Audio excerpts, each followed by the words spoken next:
So as we are already discussing about the legal packs, how are eSigns and eStamps admissible in the court?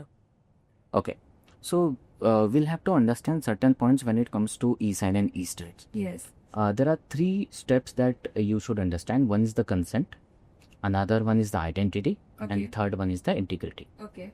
What does that mean is, whenever you are doing a signature, you should give a consent so that that document should be executed. That is one.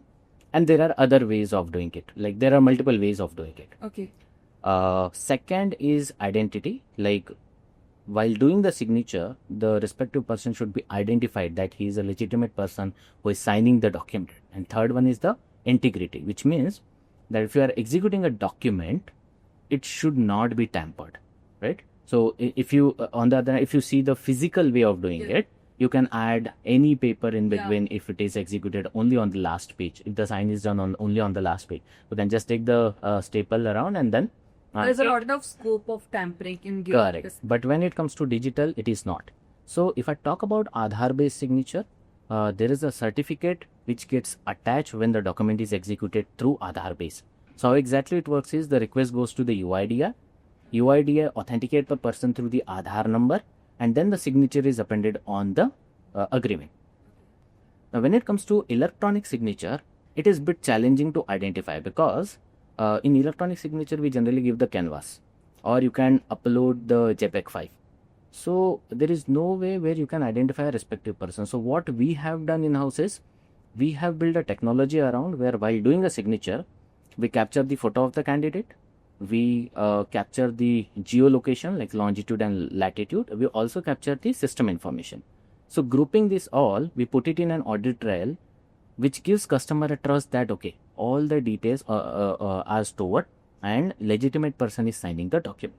Okay. So these are the way using which you can prove that this is done by a legitimate individual only. And also, if you consider any reader such as Adobe Reader, you can directly put this document and check whether this document is tampered, whether the signature is valid, who has done the signature, when the signature is being appended on the document. So everything you can see it transparent. Earlier it was not the case. Earlier, if you see, you cannot prove that this signature is done by the legitimate person, right? Yeah. Unless it is done in front of each other. But now it is just on a click of a button, you can see that this is done by a legitimate person. So Arpit, this is something a lot of people would want to know. In the era of machine learning and AI, how can we leverage these technologies in building eSigns and eStamps? Okay. So, see, first of all, I wanted to tell you that we cannot use AI and machine learning everywhere, right? eSign technology and eStamp technology is already being developed. Yes. And some of the government, state government also going in the path of digitalizing the stamping also, such as such as Maharashtra state is there, then West Bengal is there, then MP is there, like Madhya Pradesh. So anyway, they are rolling out the eSampada, which is already there, but yeah, they are improving it. So AI and machine learning cannot be used everywhere, but having said that, we can build a custom solutions using AI and machine learning. For example, signature as well as stamping can be a part in a complete journey of a contract lifecycle management, where right from drafting the contract till reviewing the contract, doing the collaboration and negotiation, and then you can execute it through the signature and stamping and signature. So here you can use AI and machine learning extensively, where you can save a lot of time of lawyer or whoever drafts the agreement. So you can give suggestions to them. So if I want to write an indemnity clause, so instead of drafting it line by line or word by word, we just write it indemnity clause and the complete sentence will be available there. So which will save a lot of time while drafting. Also, most amount of time is actually spent on reviewing the agreement. So instead of that, we can use a feature such as summarization, where just on a clicking of a button, the 10 or 20 page document will be summarized in a paragraph or two, which will not take the context out of it, but it will have everything in that summarized version.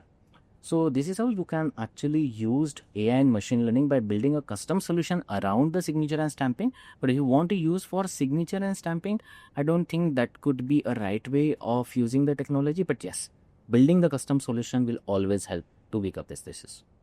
Okay, so talking about bigger businesses, What is your viewpoint? Like how industries and businesses have been benefited by eSign and eStamps being in the picture now?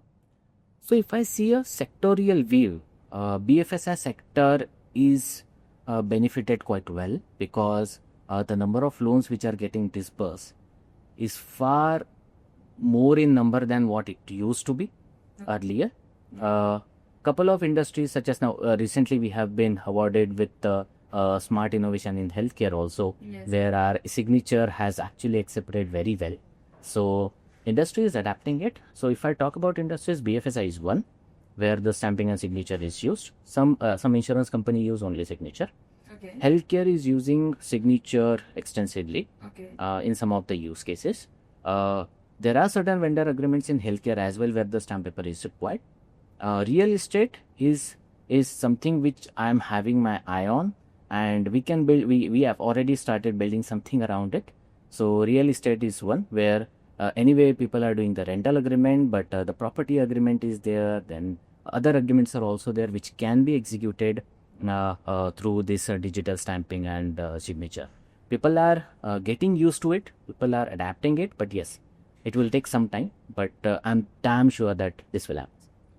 It is a very interesting part to know that healthcare is, booming with the experience of eSign and eStamps, because being such a sensitive industry, it is just open to acceptance of eSigns and eStamps, and we have been helping them. So kudos.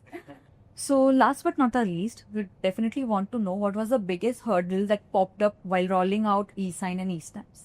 So if I see trust and awareness are the two most important factors that actually were the hurdle in back then. Now because of the technology advancement and the awareness, people are quite comfortable doing the signature and stamping digitally. But since 2015, I think this has come really well because of the Digital India initiative, and now businesses also started using this e-signature and e-stamp and doing the digital journey end to end. If you talk about the businesses which are doing good in eSign and eSpace, they are actually rolled out after 2015 because of the Digital India initiative, and they found that there is a big market to capture in this space. So yes, trust and the awareness, these are the two important aspects which were hurdle back then but not now. Well, very well answered, Arpit. You actually helped us understand a lot of facts and legal nitty-gritties which were yet uncommon for us and unknown as well. So that was all for today's episode. We hope you found this conversation really insightful. Share us your thoughts in the comment section about eSign and eStamps. Until next time, bye-bye. Thank you.